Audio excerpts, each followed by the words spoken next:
नमस्कार, स्वागत है सभी आंगनवाड़ी सेविका सहायिका बहनों का हमारी आज की सच्ची खबरों में। तो बहनों, जैसा कि आप सभी को पता है, आज यानी कि 15 तारीख हो चुकी है। अब 15 मार्च को आंगनवाड़ी केंद्र खुले रहेंगे या बंद रहेंगे, तो ये पूरी डिटेल हम आपको वीडियो में लास्ट तक बताते हैं। पूरा वीडियो देखें। सबसे पहले हम बता देते हैं, जो आंगनवाड़ी हमारी उत्तर प्रदेश में दुखी हैं, तो उन्होंने अपना कल यानी फिर से ये निकलवाया है। अब इसमें क्या है, इसको देख लेते हैं। आंगनवाड़ी कार्यकर्ती ग्रामीण और शहरी समाज में जमीनी स्तर पर बदलाव लाने में खास भूमिका निभाने वाली आंगनवाड़ी कार्यकर्तियों का बच्चों और गर्भवती महिलाओं के पोषण, शिक्षा और स्वास्थ्य को बेहतर बनाना है। लेकिन इसके अलावा भी तमाम जिम्मेदारी दी जाती हैं। ग्रामीण क्षेत्रों में किराए के जर्जर भवन में चल रही कई आंगनवाड़ी केंद्रों में हमेशा डर के साए में बच्चों को पढ़ाना पड़ता है। आपके अपने अखबार हिंदुस्तान में बातचीत के दौरान उन्होंने अपनी समस्याएं साझा की हैं। अब समस्या कौन कौन सी है हमारी बहनों को आप सभी को पता है, लेकिन मैं आपको फिर भी जागरूक करना चाहती हूँ बहनों। जब कुछ बहनें आवाज़ उठाएं तो कुछ बहनें उनकी पीछे से टांग पकड़कर जो खींचती हैं कि आपने ऐसा किया, वहाँ पर ऐसा कर दिया। ये बड़ी जो फूट होती है आपस में, ये बहुत बड़ी दिक्कत होती है। अगर आपको मानदेय बढ़वाना है तो एकजुट एक साथ होना पड़ेगा। मानदेय ऊँट के मुँह में जीरे के जैसा, मोबाइल के डाटा में जाता हमारा ही पैसा। यानी मोबाइल का पैसा नहीं मिलता है डाटा का। और जब यानी आंगनवाड़ी का कार्य इतना है तो उनको मानदेय कम क्यों है? तो वो एक ही बात है कि ऊँट के मुँह में जीरे जैसे समान होता है। आंगनवाड़ी केंद्रों का 2 आवा में संचालन होता है। आंगनवाड़ी कार्यकर्तियाँ जिले में है, 14 परियोजनाएं चलती हैं। तो ये कहाँ की खबर है, ये मैं आपको बता देती हूँ। ये बाराबंकी की खबर है बहनों। जिले में 14 परियोजनाओं के माध्यम से 2944 आंगनवाड़ी केंद्र चल रहे हैं, जिनमें 2446 कार्यकर्तियां तैनात हैं। अब बताइए, बाकी जो है ना, उनको 2-2, 3-3 केंद्रों का चार्ज मिला होगा, जिससे हमारी बहनों की समस्या कितनी बड़ी होगी। महिला आंगनवाड़ी कर्मचारी संघ की जिलाध्यक्ष रेहाना परवीन ने बताया कि हमें मोबाइल फ़ोन दिए गए हैं, लेकिन इनकी गुणवत्ता बेहद ख़राब है। डाटा एंट्री आदि के लिए ज़रूरी इंटरनेट रिचार्ज का खर्च भी खुद उठाना पड़ता है। वहीं आंगनवाड़ी कार्यकर्ता सुलेखा ने बताया कि जहां प्राथमिक शिक्षकों को ग्रीष्मकालीन और शीतकालीन अवकाश मिलते हैं, वहीं हमें साल भर बिना किसी छुट्टी के काम करना पड़ता है। कई केंद्र किराए के जर्जर भवनों में चल रहे हैं। बच्चों को बैठाने की व्यवस्था तक ठीक नहीं है। कहीं कहीं कुर्सियों का अभाव है। बच्चों की संख्या कम होती है तो उसकी जिम्मेदारी भी हमारे ही ऊपर डाल दी जाती है। कार्यकर्ती शिव कुमारी का कहना है कि आंगनवाड़ी कार्यकर्तियां अपनी कम आय और खराब कार्य स्थितियों को लेकर सालों से आवाज़ उठा रही हैं, लेकिन समस्याओं का निपटारा तो दूर, कोई सुनवाई तक नहीं होती है। पूनम कुमारी कहती हैं कि आखिर कब तक हम ऐसे ही मनरेगा मजदूरों से भी कम मानदेय पर काम करते रहेंगे। जो मानदेय दिया जाता है उसमें मोबाइल रिचार्ज भी कराना ही पड़ता है। साथ ही सरकारी कार्य के लिए जो स्टेशनरी की ज़रूरत पड़ती है, उसे भी हमें अपने पैसों से खरीदनी पड़ती है। कार्यकर्ती आशा देवी ने बताया कि अल्प मानदेय में बीएलओ ड्यूटी से लेकर जनगणना जैसे तमाम कार्य कराए जाते हैं। जब विभागीय अधिकारियों से अपनी समस्याओं और शिकायतों का दुखड़ा दूर करने के लिए कहो तो वह आंखें बंद कर लेते हैं। ऑनलाइन ऑफलाइन में फंसी रहती हैं आंगनवाड़ी। हाल ही में पोषण ट्रैकर ऐप के माध्यम से आंगनवाड़ी कार्यकर्तियों के परिवार की आईडी के साथ ही उनका पूरा बायोडाटा और ऑनलाइन फीड करने के आदेश दिए गए थे। साथ ही बच्चों का वजन व लंबाई भी ऑनलाइन फीड करनी होती है। इसके साथ ही रजिस्टरों को भी मेंटेन करना पड़ता है, जिससे आंगनवाड़ी कार्यकर्तियों को अच्छी खासी परेशानियां उठानी पड़ती हैं, जिससे वह अपने मूल काम को करने में भी पीछे रह जाती हैं, जिस पर कार्रवाई कर दी जाती है। 6000 के मानदेय में पूरा परिवार चलाना पड़ता है। आंगनवाड़ी कार्यकर्तियों को महज 6000 मानदेय मिलता है, लेकिन काम कई विभागों का लिया जाता है। साथ ही ऑनलाइन फीडिंग, ऑफलाइन फीडिंग के साथ बीएलओ अन्य मवेशियों का सर्वे, शौचालय का सर्वे करने के साथ ही अन्य काम करने पड़ते हैं। काम का लोड अधिक होने के कारण 6000 के मानदेय में कार्यकर्तियों का पूरा परिवार काम में जुटा रहता है। इसके बाद कम मानदेय में परिवार का ठीक तरह से भरण पोषण कर पाना काफ़ी मुश्किलों भरा होता है, जिससे कार्यकर्तियों परेशान हैं। प्रस्तुत नीरज यादव, कुलदीप जैन, धीरेन्द्र। अब कार्यकर्ती बहनों ने क्या क्या कहा इसको भी हम आपको सुना देते हैं। बिना प्रशिक्षण के कराया जाता है कंप्यूटर का कार्य।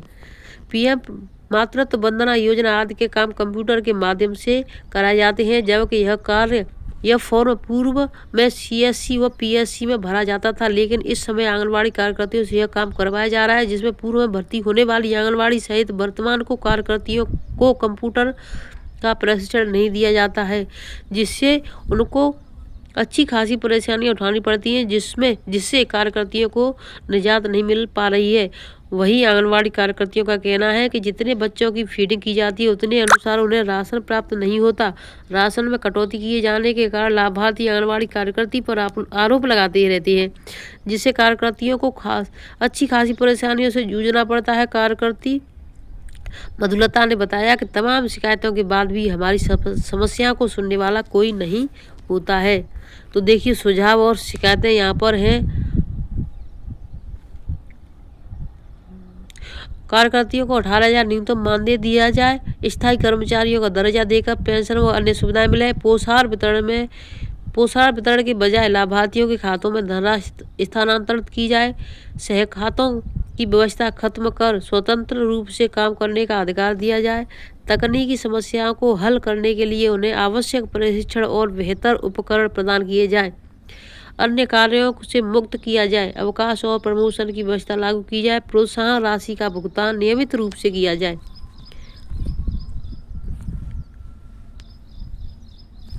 तो बहनों, सभी बहनों ने अपनी अपनी समस्याएं रखी हैं और आप सभी को पता है कि समस्याएं कितनी हैं। कार्यकर्तियों को परमानेंट करने की ज़रूरत है।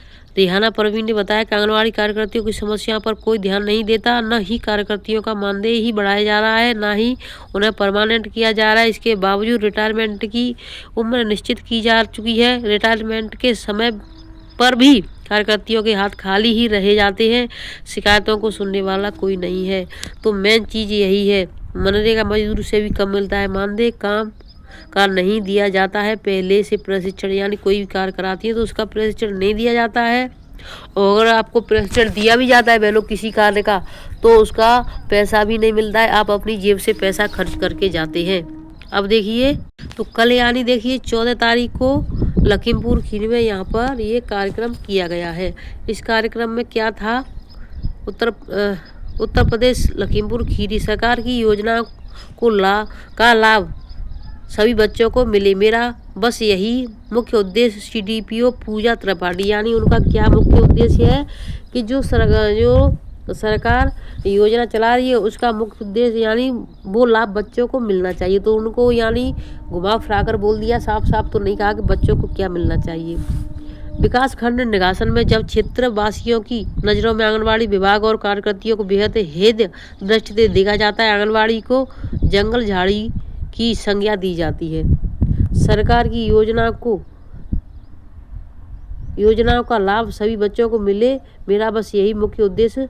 सीडीपीओ पूजा त्रिपाठी लखीमपुर खीरी। विकास खंड निगासन में जब क्षेत्रवासियों की नज़रों में आंगनबाड़ी विभाग और कार्यकर्तियों को बेहद हेय दृष्टि से देखा जाता है, आंगनबाड़ी को जंगल झाड़ी की संज्ञा दी जाती है। लेकिन प्रदेश में प्रचंड बहुमत के साथ मुख्यमंत्री योगी आदित्यनाथ की अगुवाई में भाजपा की सरकार बनने के बाद तेज तर्रार सीडीपीओ पूजा त्रिपाठी ने विकास क्षेत्र निगासन की कमान संभाली। तो क्षेत्रवासियों की माने तो उनका कहना है कि सीडीपीओ पूजा त्रिपाठी ने कमान संभालने के बाद यहाँ के कागजों पर चल रहे आंगनबाड़ी केंद्रों को अपने कुशल नेतृत्व से वास्तविकता से धरातल पर उतारा। गौरव तलब है कि इनके आने के पूर्व बच्चों को पोषाहार के रूप में बाल विकास विभाग द्वारा आंगनबाड़ियों को दलिया की बोरियां दी जाती थी, लेकिन यह दलिया बच्चों के पेट में जाने की बजाय गाय भैंसों के पेट में जाता था। गाय भैंसों के मुख्य आहार बन जाती थी। तनख्वाह कम होने की वजह अधिकांश आंगनबाड़ी कार्यकर्तियां दलिया बेचकर अपनी गृहस्थी चलाती थी। लेकिन बदलते वक्त के साथ सीडीपीओ पूजा त्रिपाठी ने निगासन के 349 फुल तथा 97 मिनी आंगनबाड़ी केंद्रों का तूफानी दौरा करके व्यवस्था की पटरी पर लाने का महत्वपूर्ण कार्य किया। सीडीपीओ निगासन ने अपनी विशिष्ट कार्यशैली को सिद्ध कर दिया कि दुनिया में कोई भी काम असंभव नहीं है, बशर्ते व्यक्ति के अंदर कार्य करने की प्रबल जिजीविषा हो। सीडीपीओ के कुशल मार्गदर्शन में आज सभी आंगनबाड़ी केंद्रों पर बच्चों और लाभार्थियों को पारदर्शितापूर्ण ढंग से राशन वितरण किया जाता है। आंगनबाड़ी केंद्रों पर बच्चों की किलकारियां गूंज रही हैं। ईश्वर का दूसरा स्वरूप माने जाने वाले नन्हे मुन्ने और बेहद प्यारे बच्चे अपने आप समय से पहले केंद्र पर आ जाते हैं। आंगनबाड़ी सहायिकाओं को बच्चों को घर से बुलाकर नहीं लाना पड़ता। सीडीपीओ की एक और विशेषता यह है कि वो अपनी आंगनबाड़ी कार्यकर्तियों का उत्पीड़न नहीं होने देती हैं। दबाव सहित होकर ड्यूटी करना उनकी फितरत है। उनकी इस कार्यशैली से बच्चों को सही पोषण मिल पा रहा है, जिससे क्षेत्रवासियों के लिए एक अच्छे अधिकारी के रूप में साबित हो रही है। इन्हीं कार्यों को लेकर सीडीपीओ पूजा त्रिपाठी और उनके उत्कृष्ट कार्यशैली को देखते हुए जिलाधिकारी दुर्गा शक्ति नागपाल द्वारा सम्मानित किया जा चुका है। वास्तव में सीडीपीओ पूजा यानी जो मैंने अभी आपको दिखाया था, तो वो सीडीपीओ पूजा त्रिपाठी थी, उनको सम्मानित किया गया है। इन्हीं कार्यों को लेकर सीडीपीओ पूजा त्रिपाठी को उनकी उत्कृष्ट कार्यशैली को देखते हुए जिलाधिकारी दुर्गा शक्ति नागपाल द्वारा सम्मानित किया जा चुका है। वास्तव में सीडीपीओ पूजा त्रिपाठी ने आंगनबाड़ी विभाग निगासन की काया पलटकर शानदार नजीर पेश की है। तो अब मैं आपको दूसरी खबर की तरफ ले चलती हूँ, जो आपके लिए बहुत ज़रूरी है बहनों। तो देखिए, मैं आपको एक जानकारी देना चाहती हूँ। आज यानी आंगनबाड़ी केंद्र खुलेंगे, कोई छुट्टी नहीं होगी। अगर आप केंद्र पर नहीं जा पा रही बहनों, तो पोषण ट्रैकर पर अपना केंद्र अवश्य खोल लें और अपने बच्चों की प्रेजेंट लगा लें, क्योंकि आंगनबाड़ी में 2 ही दिन की छुट्टी मानी जाती है। वैसे तो 1 दिन की करते हैं, भाई दूज की होती है, लेकिन कल की आप लोगों ने छुट्टी मान ली होगी। आज की छुट्टी नहीं होती है किसी भी हाल में। तो अपना केंद्र ओपन अवश्य कर दें पोषण ट्रैकर पर और बच्चों की प्रेजेंट लगा दें। अगर बच्चों की प्रेजेंट ना लगा पाएँ तो कोई नहीं, आप अपना प्रेजेंट ना लगा बच्चों की ना लगाएं तो कोई बात नहीं, क्योंकि स्कूल जब नहीं खुलेगा, अगर पंचायती घर में है तो आपका चल जाएगा, प्राइवेट जगह पर है तो चल जाएगा। लेकिन अगर आपका प्राथमिक विद्यालय में है, कोई से भी या फिर उच्च प्राथमिक में है, तो नहीं चल पाएगा। वो बोल देंगे कि हमने केंद्र स्कूल खोला ही नहीं, तो इन्होंने कैसे खोल दिया। अगर आपके पास चाबी है तो अपना केंद्र खोल सकती है। आज का कोई अवकाश नहीं है, कोई भी अधिकारी आकर के आपको चेक कर सकता है। तो दीपक कुमार अपर मुख्य सचिव उत्तर प्रदेश शासन सेवा में, अब देखिए जो आदेश आया इसको देख लें। इस वीडियो को ज़्यादा से ज़्यादा शेयर कर दें, बहुत ज़रूरी है। सभी राज्यों के लिए समझ लो, सभी जिलों के लिए समझ लो, और सभी आंगनबाड़ी हो या फिर कोई और हो, सभी के लिए। समस्त अधिकारी उत्तर प्रदेश, समस्त मुख्य वरिष्ठ कोषाधिकारी उत्तर प्रदेश। अब इसमें मेन चीज़ क्या है मैं आपको बताना चाहूँगी। जैसे अभी कुछ यानी जनवरी, फरवरी या मार्च के लास्ट तक आपने 15, 20, 25 तक आपने या कोई ट्रेनिंग की है आंगनबाड़ी बहनों ने या किसी ने, तो उसका पैसा नहीं आया है, तो आप अपने अधिकारियों से बोलें, क्योंकि 31 मार्च तक जो पैसा आ जाएगा वो आ जाएगा। उसके बाद फिर ये पैसा वापस चला जाएगा, और आपके खाते में नहीं आया तो आप कुछ नहीं कर पाएंगे, आपकी ट्रेनिंग का पैसा वापस हो जाएगा। तो ये मेन चीज़ है कि आप अपने अधिकारियों से बोलें कि हमारी जो ट्रेनिंग की कराई हमने या की, तो उसका पैसा हमारा 31 मार्च से पहले हमारे खातों में आ जाना चाहिए। इस चीज़ का विशेष ध्यान दें सभी बहनें।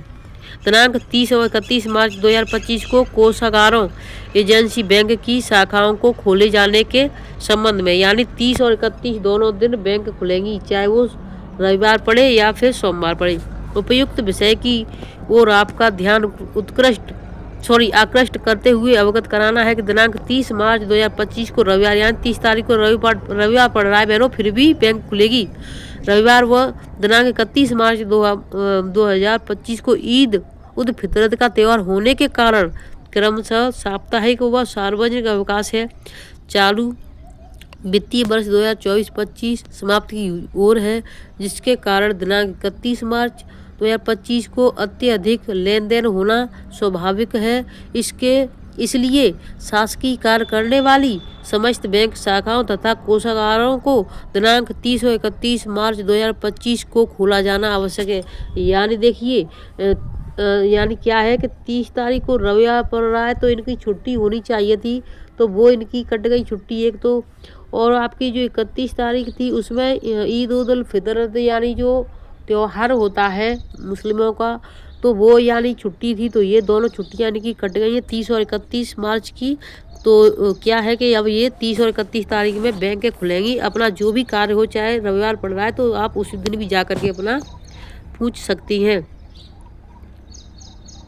25 को रविवार और दिनांक, जिसके कारण 31 मार्च 2025 को अत्यधिक लेन देन होगा, स्वाभाविक है। इसलिए शासनिक कार्य करने वाले समस्त बैंक शाखाओं तथा कोषागारों को दिनांक 30 एवं 31 मार्च को खोला जाना आवश्यक है।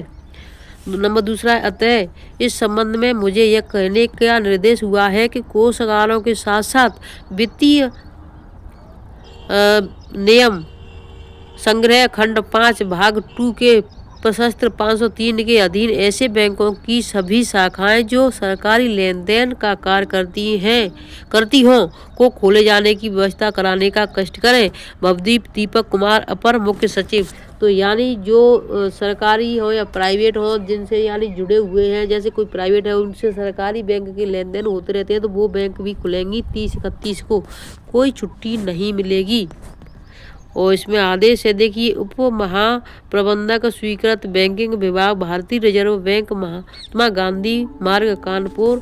तो आज्ञा से महेंद्र कुमार भट्ट, विशेष सचिव है। तो वीडियो को बहनों मैं यहीं पर रखती हूँ, फिर मिलती हूँ आपसे नई अपडेट के साथ, स्थानीय चंद्र दर्शन पर आधारित।